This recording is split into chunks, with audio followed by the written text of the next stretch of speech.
괜찮은 거야? 혹시 힘든 일은 없고? 아니에요. 어머니, 그냥 새로운 환경이라 조금 피곤할 뿐이에요. 선영은 더 묻고 싶었지만 참았어요. 아들을 믿고 싶었습니다. 통화를 끝낸 후 선영은 창밖을 바라봤어요. 저 멀리 바다가 보였습니다. 파도가 끝없이 밀려오고 있었어요. 그때 상철이 급하게 들어왔습니다. 사령관님, 서해 NLL 근처에서 북한 특수부대 움직임이 포착되었습니다. 선영의 눈빛이 달라졌어요. 이제 진짜 시험이 시작되는 거였습니다. 상황실로 가죠?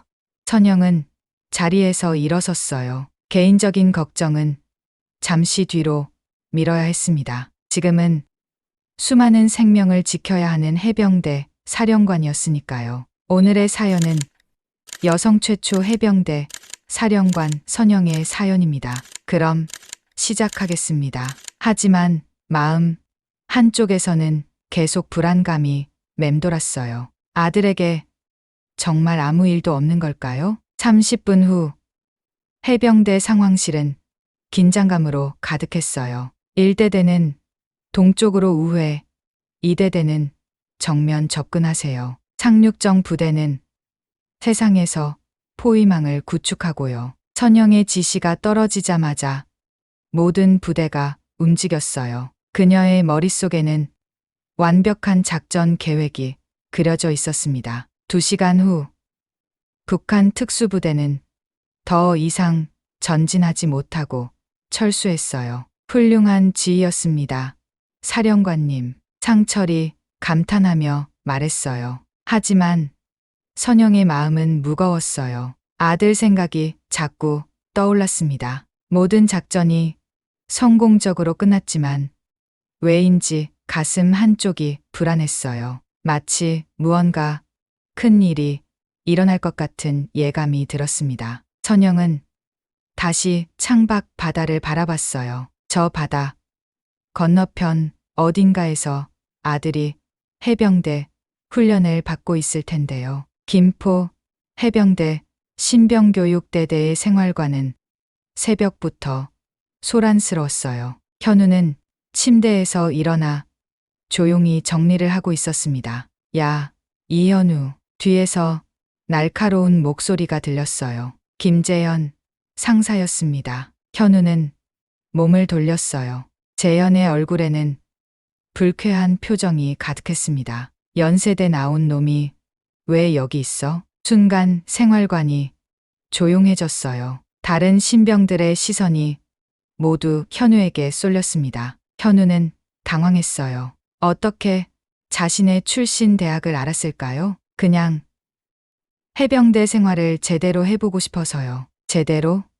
웃기네. 박성준 병장이 비웃으며 끼어들었어요. 장교로 가면 편하게 할 수 있는데 뭘 제대로 한다는 거야? 재현은 현우 앞으로 다가왔어요. 그의 눈에는 차가운 분노가 담겨 있었습니다. 사실 재현은 어려운 집안에서 자랐어요. 아버지는 공사장에서 일하다가 다쳐서 일을 못하게 되었고, 어머니는 식당에서 설거지를 했습니다. 대학에 가고 싶었지만 돈이 없어서 포기해야 했어요. 그런 재현에게 현우의 존재는 눈의 가시였습니다. 좋은 대학 나와서 좋은 길이 다 열려 있으면서 왜 여기서 우리랑 똑같이 하려고 해? 성준도 마찬가지였어요. 지방 전문대를 겨우 졸업한 그는 항상 학벌에 대한 콤플렉스가 있었습니다. 취업도 쉽지 않았고 주변에서는 항상 무시받는 기분이었어요. 금수저가 서민 코스프레 하는 거네. 성준의 말에 다른 신병들이 웃었어요. 현우의 얼굴이 빨갛게 달아올랐습니다. 그런 게 아니에요. 저는 진짜로 뭐 체험이라도 해보려고. 재현이 현우의 어깨를 거칠게 밀었어요. 현우는 비틀거렸습니다. 가슴 속에서 무언가가 꽉 막히는 것 같았어요. 오늘부터 청소는 내가 다 해. 알겠어? 예. 못 들었어?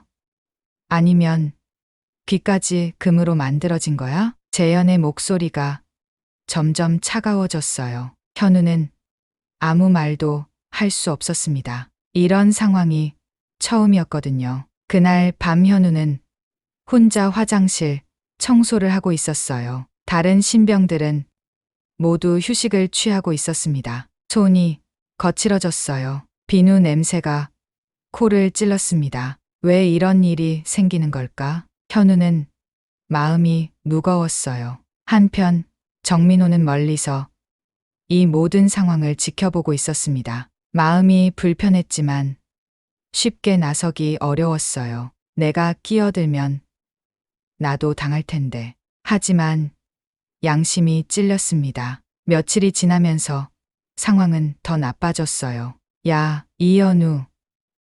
내 핸드폰 좀 봐. 재현이 현우의 핸드폰을 빼앗았어요. 어머, 최신형이네. 역시 금수저는 다르구나. 성준이 비쩍거리며 말했습니다. 현우의 얼굴이 창백해졌어요. 핸드폰에는 어머니와의 문자가 있었어요. 아들아, 몸 조심하고 힘든 일 있으면 언제든 말해. 재현은 그 문자를 보고 웃었어요. 엄마가 걱정하네. 맞다. 내 엄마 뭐 하시는 분이야? 현우는 입을 꽉 다물었어요. 절대 말할 수 없었습니다. 말 안 해? 뭔가 숨기는 게 있나? 재현의 눈이 번뜩였어요. 그 순간 현우는 느꼈습니다. 이것은 시작에 불과하다는 것을. 앞으로 더 큰 폭풍이 기다리고 있다는 것을. 생활관 창문 너머로 어두운 바다가 보였어요. 파도 소리가 멀리서 들려왔습니다. 마치 경고하는 것 같았어요. 민호는 조심스럽게 현우를 바라봤어요. 그의 어깨가 점점 더 처져가고 있었습니다. 눈에는 두려움이 가득했어요. 이렇게 두면 안 되는데. 민호의 마음속에서 무언가가 꿈틀거렸어요. 하지만 아직은 용기를 낼 수 없었습니다. 현우는 그날 밤 침대에 누워 천장을 바라봤어요. 어머니, 생각이 났습니다. 지금쯤 포항에서 무엇을 하고 계실까요? 순간 마음이 움츠러들었어요. 어머니가 걱정하실까 봐 무서웠습니다. 하지만 이 상황을 어떻게 설명해야 할지도 모르겠어요. 멀리서 파도 소리가 들려왔어요. 그 소리는 점점 더 커지고 있었습니다. 일주일이 지나면서 괴롭힘은 더욱 심해졌어요. 현우는 매일 밤 창고에서 혼자 청소를 해야 했습니다. 손톱 밑에는 때가 끼었고 무릎에는 상처가 생겼어요. 이 금수저 새끼가 아직도 정신 못 차렸네. 재현의 목소리가 창고에 울려 퍼졌습니다. 현우는 바닥에 무릎을 꿇고 걸레질을 하고 있었어요. 내 엄마가 뭘 하든 상관없어. 여기선 우리가 왕이야. 성준이 비웃으며 말했어요. 현우의 어깨가 더욱 움츠러들었습니다. 민호는 문틈으로 이 모든 상황을 지켜보고 있었어요. 주먹이 절로 쥐어졌습니다. 하지만 나설 용기가 없었어요. 그때 재현이 물을 가져왔어요. 정신력이 부족한 놈은 특별 훈련이 필요하지. 차가운 물이 현우의 머리 위로 쏟아졌어요. 현우는 온몸이 떨렸지만 아무 말도 하지 않았습니다. 아, 춥겠네. 하지만 이게 진짜 해병대 정신이야. 재현의 웃음소리가 창고에 메아리 쳤어요. 민호는 주먹을 더욱 꽉 쥐었습니다. 제 안에서 뭔가가 툭 하고 끊어지는 것 같았어요. 며칠 후 현우는 어머니에게 전화를 걸었어요. 손이 떨렸습니다. 어머니, 저예요. 우리 현우. 목소리가 이상한데 괜찮니? 선영의 걱정스러운 목소리가 들렸어요. 현우는 가슴이 터질 것 같았습니다. 아, 감기 기운이 조금 있어서요. 거짓말이었어요. 하지만 어머니를 걱정시키고 싶지 않았습니다. 정말 괜찮은 거야? 혹시 누가 괴롭히거나? 아니에요. 정말 괜찮다니까요. 현우의 목소리가 갑자기 높아졌어요. 그리고 급하게 전화를 끊었습니다. 선영은 휴대폰을 들여다봤어요. 뭔가 잘못되고 있다는 확신이 들었습니다. 같은 시간, 현우는 생활관 화장실에서 혼자 울고 있었어요. 어깨가 덜덜 떨렸습니다. 왜 이런 일이 생기는 걸까? 문득 어머니 생각이 났어요. 지금쯤 포항에서 해병대를 지휘하고 계실 텐데요. 만약 이 상황을 알게 되면 얼마나 걱정하실까요? 그때 누군가 화장실 문을 두드렸어요. 현우야, 나야, 민호. 민호의 조심스러운 목소리였어요. 현우는 서둘러 눈물을 닦았습니다. 들어와. 민호가 들어오더니 현우의 상태를 보고 깜짝 놀랐어요. 현우야, 이렇게 당하고만 있으면 안 돼. 괜찮아요. 시간이 지나면 나아질 거예요. 현우는 고개를 숙였어요. 하지만 민호는 포기하지 않았습니다. 신고해야 해. 이건 명백한 괴롭힘이야. 안 돼요. 그러면 더 큰일이 날 거예요. 현우의 목소리에 절망이 배어 있었어요. 민호의 가슴이 먹먹해졌습니다. 다음 날 아침 상황은 더욱 악화되었어요. 야, 이현우. 어제 전화 통화했지. 재현이 현우 앞에 섰어요. 얼굴에는 분노가 가득했습니다. 뭐라고 했어? 설마 고자질한 건 아니지? 현우는 고개를 저었어요. 너무 무서웠습니다. 아무 말도 안 했어요. 정말요. 성준이 현우의 핸드폰을 빼앗았어요. 통화 기록 보자. 어디? 엄마한테 뭐라고 문자 보냈나? 현우는 온몸이 얼어붙었어요. 어제 어머니께 보내려다가 지운 문자가 있었거든요. 어머니, 도와주세요. 하지만 보내지 못하고 지웠어요. 오, 이게 뭐야? 임시 저장된 문자가 있네. 성준이 그 문자를 발견했습니다. 재현의 얼굴이 일그러졌어요. 도와달라고? 진짜 고자질하려고 했구나. 아니에요. 보내지도 않았잖아요. 현우가 필사적으로 말했어요. 보내지 않았다고?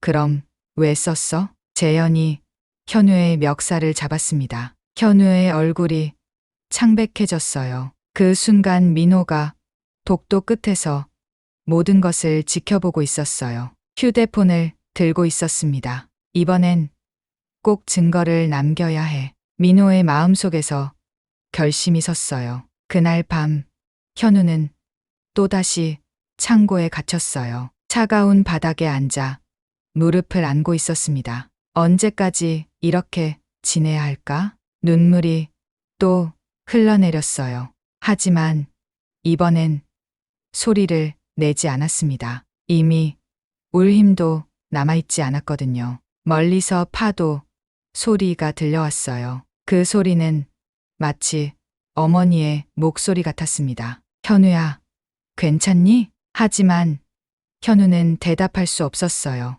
목구멍이 메어서 말이 나오지 않았습니다. 민호는 그날 밤 잠을 이루지 못했어요. 양심이 괴로웠습니다. 내가 도와야 해. 더 이상 방관할 수는 없어. 하지만 여전히 무서웠어요. 자신도 똑같은 괴롭힘을 당할 수 있으니까요. 새벽이 되어서야 민호는 결심을 했어요. 용기를 내기로요. 창밖으로 해가 떠오르고 있었어요. 하지만 그 빛은 아직 어둠을 완전히 몰아내지 못하고 있었습니다. 그날 밤은 평소보다 더욱 혹독했어요. 재현은 현우를 창고로 끌고 갔습니다. 오늘은 특별 정신력 강화 훈련이다. 재현의 목소리에는 차가운 분노가 서려 있었어요. 성준도 함께 따라왔습니다. 민호는 멀리서 휴대폰을 꺼냈어요. 손이 심하게 떨렸습니다. 이번에는 반드시 증거를 남겨야 했어요. 아직도 정신 못 차렸지? 내가 여기서 버틸 수 있을 것 같아. 재현이 현우를 바닥에 밀어뜨렸어요. 현우는 콘크리트 바닥에 무릎을 찧었습니다.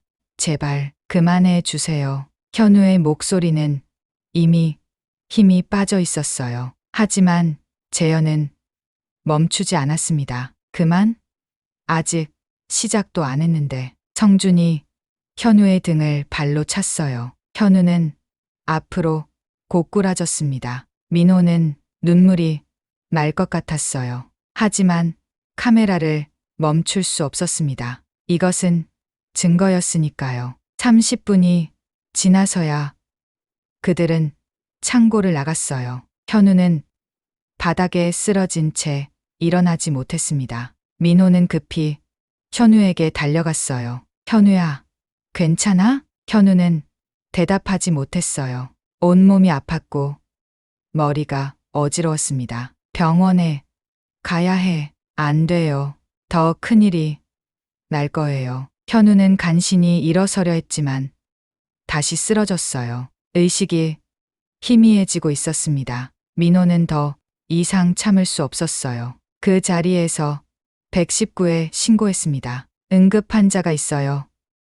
해병대 신병교육대대로 와주세요. 구급차가 도착했을 때 현우는 이미 의식을 잃은 상태였어요. 온몸에는 멍자국이 가득했습니다. 새벽 3시 선영의 휴대폰이 울렸어요. 사령관님, 응급 상황입니다. 상철의 다급한 목소리였어요. 김포 해병대에서 이현우 이병이 의식을 잃고 응급실로 후송되었습니다. 순간 선영의 온몸이 얼어붙었어요. 지금 뭐라고 하셨나요? 이현우 이병이 쓰러져서. 선영은 더 이상 듣지 못했습니다. 휴대폰이 손에서 떨어질 뻔했어요. 지금 당장 병원으로 가겠습니다. 선영은 서둘러 옷을 입었어요. 손이 너무 떨려서 단추를 제대로 채울 수가 없었습니다. 병원 응급실에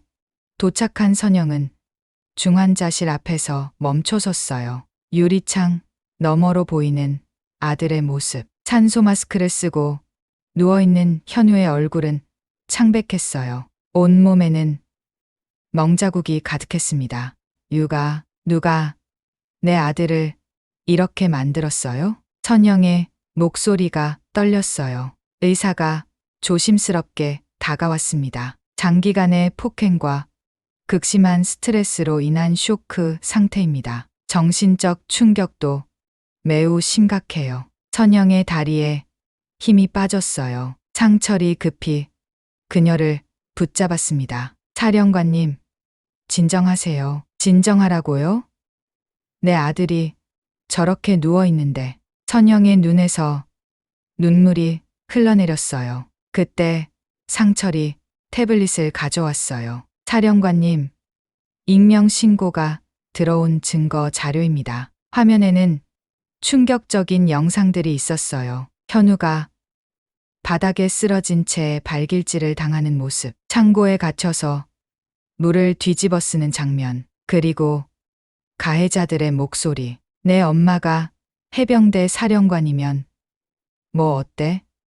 여기선 우리가 왕이야. 선영은 주먹을 꽉 쥐었어요. 손마디가 하얗게 변할 정도로요. 누가 이런 짓을 했어요? 김재현 상사와 박성준 병장으로 확인됩니다. 상철이 조심스럽게 대답했어요. 선영의 눈빛이 차갑게 변했습니다. 당장 부대장을 불러오세요. 1시간 후 부대장이 병원에 도착했어요. 얼굴에는 당황한 기색이 역력했습니다. 사령관님, 이런 일이. 부대장님 아셨죠? 내 아들이 괴롭힘을 당하고 있다는 것을. 선영의 목소리가 얼음장같이 차가웠어요. 그건 단순한 선후배 갈등 정도로만. 단순한 갈등? 선영이 자리에서 일어섰어요. 내 아들이 중환자실에 누워 있는데 단순한 갈등이라고요? 그때 중환자실에서 간호사가 나왔습니다. 의식을 되찾으셨어요. 천영은 급히 안으로 들어갔어요. 현우가 힘없이 눈을 떴습니다. 어머니, 현우야, 괜찮아. 엄마가 여기 있어. 천영은 아들의 손을 꽉 잡았어요. 왜 말하지 않았니? 이렇게 힘들었으면서. 현우의 눈에서 눈물이 흘렸어요. 어머니가 걱정하실까봐. 그리고 어머니 때문에 특별 대우 받는다고 하니까 천영의 가슴이 찢어지는 것 같았어요. 미안해, 현우야. 엄마가 널 지켜주지 못해서. 아니에요, 어머니. 제가 약해서. 아니야, 넌 잘못한 게 없어. 천영은 아들의 머리를 쓰다듬었어요. 이제부터는 엄마가 모든 걸 해결할게.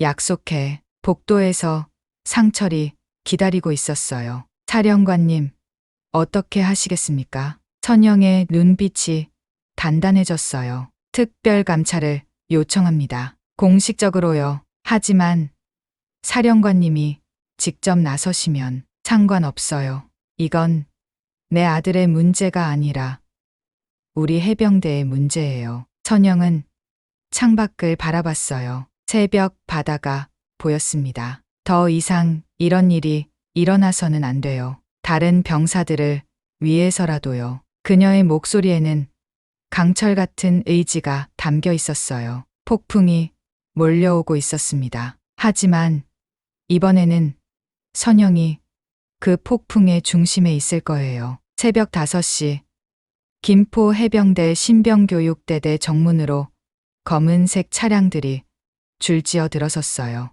특별 감찰팀이었습니다. 선영이 직접 지휘하는 작전이 시작된 거예요. 부대는 순식간에 긴장감에 휩싸였어요. 모든 신병들이 운동장에 집합했습니다. 재현과 성주는 창백한 얼굴로 서 있었어요. 무슨 일이 벌어지는지 알고 있었거든요. 김재현 상사, 박성준 병장, 군사경찰관이 차가운 목소리로 불렀어요. 폭행 및 협박 혐의로 체포합니다. 재현은 저항하려 했지만 소용없었어요. 잠깐만요. 이건 오해예요. 오해? 천영이 단상에 올라섰습니다. 그녀의 눈빛은 차가웠어요. 증거가 다 있는데 무슨 오해입니까? 천영은 태블릿을 들어 올렸어요. 화면에는 재현과 성준이 현우를 괴롭히는 영상이 나왔습니다. 운동장에 있던 모든 사람들이 충격을 받았어요. 영상 속에서 들리는 잔혹한 말들, 현우가 바닥에 쓰러져 있는 모습, 이것도 오해인가요? 우리는 동료를 지켜야 할 해병입니다. 천영의 목소리가 운동장에 울려 퍼졌어요. 하지만 여러분은 동료를 괴롭혔습니다. 이것은 해병이 해서는 안 될 행동이에요. 신병들은 고개를 숙였어요. 부끄러움과 죄책감이 느껴졌습니다. 부대장도 당황한 표정이었어요. 사령관님, 저는 정말 몰랐습니다. 몰랐다고요? 부대장이 자기 부대에서 일어나는 일을 몰랐다고요? 천영의 목소리가 더욱 차가워졌어요. 당신도 책임져야 합니다. 직무유기 혐의로 조사받게 될 거예요. 부대장의 얼굴이 하얗게 변했어요. 재현과 성주는 수갑을 찬 채로 끌려가고 있었어요. 사령관님, 저희가 잘못했습니다. 재현이 마지막으로 소리쳤어요. 용서해 주세요. 하지만 선영은 돌아보지 않았어요. 용서는 피해자가 하는 것입니다. 저는 군법에 따라 처리할 뿐이에요. 그때 민호가 앞으로 나왔어요. 온몸이 떨리고 있었습니다. 사령관님, 제가 증거를 제공한 사람입니다. 선영은 민호를 따뜻한 눈빛으로 바라봤어요. 용기를 내줘서 고맙습니다. 당신 덕분에 진실이 밝혀졌어요. 민호의 눈에서 눈물이 흘렀어요. 죄송합니다. 더 빨리 나서지 못해서. 아니에요. 당신은 잘했어요. 천영은 다시 모든 신병들을 바라봤어요. 오늘부터 이 부대는 완전히 바뀔 겁니다. 24시간 상담센터를 만들고 익명 신고 시스템을 도입할 거예요. 그리고 그녀는 모든 간부들을 앞으로 불렀어요. 여러분은 신병들의 리더입니다. 리더가 책임지지 않으면 누가 책임지겠어요? 간부들이 하나둘 앞으로 나왔어요. 지금 무릎을 꿇고 사과하세요. 신병들에게 그리고 피해자에게요. 새로 부임한 부대장이 먼저 무릎을 꿇었어요. 죄송합니다. 우리가 여러분을 지키지 못했습니다. 다른 간부들도 따라서 무릎을 꿇었어요. 운동장에는 숙연한 분위기가 흘렀습니다. 6개월 후 현우는 완전히 회복되어 부대로 돌아왔어요. 부대의 분위기는 완전히 달라져 있었습니다. 현우야, 돌아왔구나. 민호가 반갑게 맞이했어요. 고마워, 민호야. 내가 아니었다면 우리는 이제 진짜 동료야. 해병대 본부에서는 특별한 행사가 열렸어요. 해병대 인권 개선 성과 발표였습니다. 천영이 단상에 올라 보고했어요. 지난 6개월간 우리 해병대는 큰 변화를 이루었습니다. 익명 신고 건수는 300% 증가했고 모든 신고가 적절히 처리되었습니다. 청중석에서 박수가 터져 나왔어요. 하지만 더 중요한 것은 문화의 변화입니다. 천영은 현우와 민호를 단상으로 불렀어요. 이 두 병사가 그 변화를 보여주는 증거입니다. 현우가 마이크 앞에 섰어요. 저는 포기하고 싶었습니다. 하지만 어머니가 말씀하셨어요. 정의는 끝까지 싸우는 자의 몫이라고요. 민호도 이어서 말했어요. 작은 용기가 이렇게 큰 변화를 만들 줄 몰랐어요. 이제 우리 부대는 정말 가족 같아요. 행사가 끝난 후 선영은 바다를 바라봤어요. 저녁 노을이 바다를 붉게 물들이고 있었습니다. 정의는 끝까지 항해하는 자의 몫이에요. 선영이 혼자 중얼거렸어요. 바람이 불어왔어요. 새로운 희망을 실은 바람이었습니다. 1년 후 해병대 사관학교에서 현우가 후배들에게 특강을 하고 있었어요. 진정한 해병 정신은 강한 자가 약한 자를 지키는 것입니다. 현우의 목소리가 교실에 울려 퍼졌어요. 그리고 불의에 맞서는 용기를 갖는 것이에요. 창밖으로 푸른 바다가 보였어요. 그 바다는 이제 더욱 평화로워 보였습니다. 천영은 사령관실에서 이 모든 변화를 지켜보고 있었어요. 가슴이 뿌듯했습니다. 진정한 해병대의 정신이 무엇인지 이제 모든 사람들이 알게 되었으니까요. 포항 해병대 사령부 앞마당의 태극기가 바람에 펄럭였어요. 그 모습이 어느 때보다 당당해 보였습니다.